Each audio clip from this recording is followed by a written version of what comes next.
Halo teman-teman, selamat datang di channel ini. Sebelum kita mulai, jangan lupa subscribe karena dukungan dari teman-teman sangat berarti bagi perkembangan channel ini agar saya bisa terus berbagi manfaat khususnya melalui analisis saham. Bagi teman-teman yang sudah subscribe, saya doakan semoga selalu diberi kesehatan, kelancaran rezeki, serta hasil investasi yang semakin baik dari waktu ke waktu. Pada video kali ini, saya akan membahas PT Kawasan Industri Jababeka Tbk dengan kode saham KIJA. Analisis ini berlaku selama harga belum menyentuh buy, namun apabila harga lebih dulu menyentuh area take profit atau stop loss tanpa menyentuh buy, maka analisis ini tidak valid lagi dan perlu dilakukan analisis kembali. Sebagai pengingat, seluruh keputusan investasi sepenuhnya menjadi tanggung jawab investor. Saya di sini hanya menyampaikan analisis sebagai bahan referensi dan edukasi, bukan ajakan untuk membeli atau menjual saham tertentu. Baik, mari kita masuk ke pembahasan dan analisisnya. PT Kawasan Industri Jababeka merupakan perusahaan pengembang kawasan industri dan properti terpadu yang didirikan pada tahun 1989 dan tercatat di Bursa Efek Indonesia dengan kode saham KIJA. Perusahaan ini dikenal sebagai salah satu pionir kawasan industri modern di Indonesia, dengan aset utama berupa kawasan industri Jababeka di Cikarang, yang menjadi rumah bagi ratusan perusahaan nasional dan multinasional dari berbagai sektor manufaktur. Selain Cikarang, KIJA juga mengembangkan kawasan industri lain seperti Kendal Industri Park di Jawa Tengah. Dari sisi pergerakan harga saham dan technical intraday, KIJA ditutup di 240 atau tumbuh 14,29% setelah sempat menyentuh high di 258. Secara price action, ini menunjukkan hari dengan impuls naik kuat, namun diikuti oleh pullback ke area average 238 hingga 240.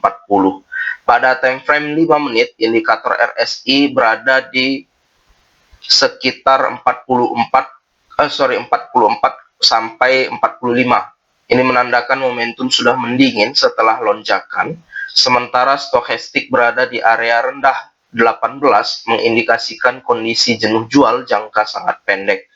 MACD histogram negatif tipis menandakan tekanan jual jangka pendek masih ada, tetapi lebih bersifat koreksi setelah kenaikan tajam, bukan pembalikan tren besar. Dari sisi order book, terlihat penumpukan offer cukup tebal di area 242 hingga 250, terutama pada level 244 hingga 248 yang menjadi resisten jangka pendek. Namun di sisi bid, antrian beli relatif rapat dan berlapis mulai 238 hingga 230 menunjukkan adanya minat akumulasi di area bawah. Struktur ini mencerminkan kondisi konsolidasi pasca impuls, di mana pasar sedang mencari keseimbangan setelah kenaikan signifikan. Berdasarkan data running trade pukul 16.00 hingga 16.15 tercatat total buy 99.334 lot dan sell 63.296 lot, yang menunjukkan dominasi beli sekitar 36.000 lot di menit-menit terakhir perdagangan. Ini adalah sinyal positif karena walaupun harga tidak ditarik naik agresif, minat beli tetap lebih besar dari jual. Pola ini umumnya menunjukkan observation, yaitu beli menyerap jualan di harga atas tanpa perlu menaikkan harga terlalu cepat.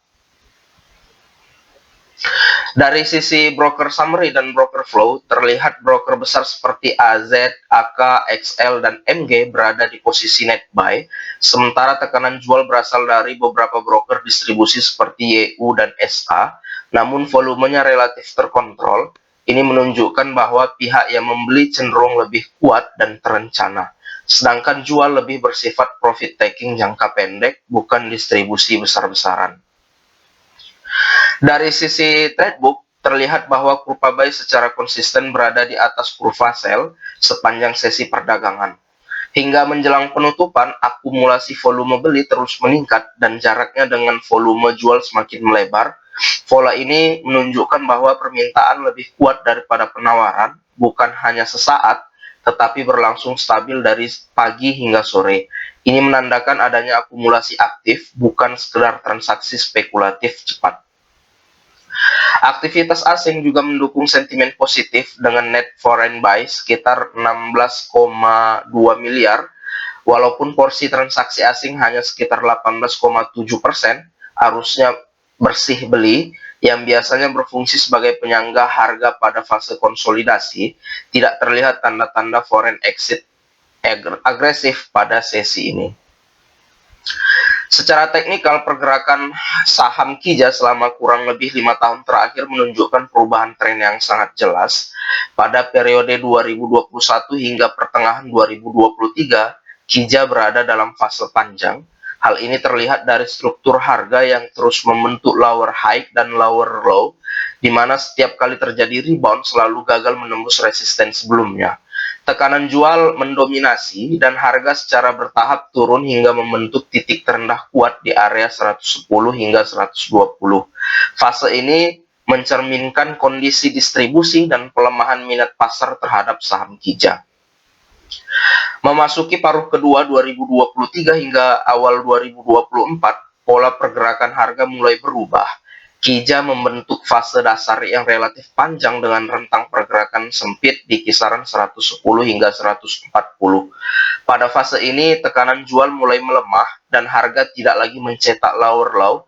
Secara teknikal, ini merupakan sinyal awal akumulasi, di mana pelaku besar mulai mengumpulkan saham secara bertahap. Indikator momentum seperti RSI dan MACD juga mulai membaik, mengindikasikan bahwa tren turun telah kehilangan tenaga. Perubahan tren menjadi semakin jelas pada paruh kedua 2024 hingga sepanjang 2025. Pada periode ini, Kija berhasil menembus resisten penting di area 150 hingga 180 dan membentuk struktur uptrend menengah dengan higher high dan higher low. Setiap koreksi yang terjadi relatif dangkal dan selalu bertahan di area support yang lebih tinggi, menandakan bahwa minat beli tetap kuat. Konsolidasi yang terjadi di kisaran 170 hingga 190 justru menjadi jeda sehat sebelum harga kembali melanjutkan kenaikan. Memasuki akhir 2025 hingga awal 2026, Kija mengalami fase impuls kenaikan yang kuat, ditandai dengan lonjakan harga cepat hingga mencapai area 260-an. Pergerakan ini menunjukkan adanya dorongan momentum yang besar, biasanya terjadi ketika minat beli meningkat signifikan. Setelah mencetak puncak, harga mengalami koreksi cepat ke area 220 hingga 230. Secara teknikal, koreksi ini masih tergolong pullback wajar, karena harga tetap bertahan di atas support utama dan tidak merusak struktur uptrend yang telah terbentuk. RSI Kija pada akhir 2025 hingga awal 2026 berada di kisaran 65 hingga 67 yang menandakan kondisi bullish sehat. Tekanan beli masih dominan dan belum memasuki area jenuh beli ekstrim di atas 70, sehingga koreksi yang terjadi lebih bersifat wajar sebagai jeda. Selama RSI bertahan di atas level 50, tren naik jangka menengah masih terjaga. Indikator MACD masih berada di atas garis 0, menunjukkan tren besar tetap bullish. Histogram yang positif namun menipis mengindikasikan momentum kenaikan melambat setelah fase influx, tetapi belum muncul sinyal bearish yang kuat. Kondisi ini umum terjadi saat pasar memasuki fase konsolidasi. Pada stokastik, nilai K sekitar 71 dan D di kisaran 48 hingga 50 menunjukkan momentum mulai pulih dari area tengah, bukan dari kondisi overbought. Secara keseluruhan, kombinasi RSI yang bullish, MACD yang masih positif, dan stokastik yang membaik menunjukkan bahwa koreksi dari area 260 ke 220 hingga 230 adalah pullback sehat, bukan awal downtrend, selama harga bertahan di atas support 200 hingga 220. Secara fundamental, pada 2022, Kijang mencatat pendapatan 2,72 triliun dengan laba usaha 881 miliar, namun laba bersih hanya 41 miliar akibat beban non-operasional yang tinggi. Tahun ini dapat dikategorikan sebagai fase pemulihan awal, di mana kinerja operasional sudah positif, tetapi efisiensi laba bersih masih lemah. Pada 2023, kinerja Kijang membaik signifikan dengan pendapatan naik menjadi 3,29 triliun dan laba usaha 977 miliar. Laba bersih melonjak ke 529 miliar, menandakan beban non-operasional lebih terkendali. Tahun ini menjadi titik balik profitabilitas perusahaan. Pada 2024, Kijang menunjukkan fundamental yang sangat kuat dengan pendapatan 4,60 triliun atau 4,60 triliun, laba usaha 1,31 triliun, dan laba bersih 770 miliar. Pertumbuhan ini mencerminkan ekspansi bisnis yang efektif, efisiensi operasional, dan kualitas laba yang semakin solid. Pada Q1 2025, Kijang membukukan pendapatan 1,29 triliun dengan laba usaha 396 miliar, laba bersih 200 miliar, lebih rendah akibat beban non-operasional. Namun secara fundamental, kinerja masih solid dan berkelanjutan. Pada Q2, kinerja meningkat tajam dengan pendapatan 1,44 triliun, laba usaha 438 miliar, dan laba bersih 427 miliar. Beban non-operasional minimal menjadikan kuartal ini sebagai periode dengan kualitas laba terbaik. Pada Q3, pendapatan turun ke 948 miliar dan laba usaha 221 miliar masih positif, namun laba bersih anjlok menjadi 7 miliar akibat lonjakan beban lain-lain. Secara operasional masih sehat, tetapi lemah di sisi bottom line. Berdasarkan data yang diperoleh, Kijang ini tidak membagikan dividen secara rutin setiap tahun. Dividen terakhir sebesar Rp1,77 per lembar saham pada Juli 2025, sebelumnya hanya tercatat pada 2017 dan 2015. Pola ini menunjukkan bahwa kebijakan dividen Kijang bersifat tidak konsisten dan oportunistik. Umumnya dibagikan ketika kondisi kas dan laba memungkinkan, bukan sebagai komitmen tahunan yang berkelanjutan. Secara keseluruhan, saham Kijang ini menunjukkan perbaikan kualitas yang konsisten dan berkelanjutan dari sisi fundamental maupun teknikal. Pertumbuhan pendapatan dan laba usaha sepanjang 2022 hingga 2024 menegaskan bahwa bisnis inti kawasan industri berjalan kuat dan semakin efisien, sementara fluktuasi laba bersih kuartalan di 2025 lebih dipengaruhi faktor non-operasional dan timing, bukan pelemahan struktur bisnis.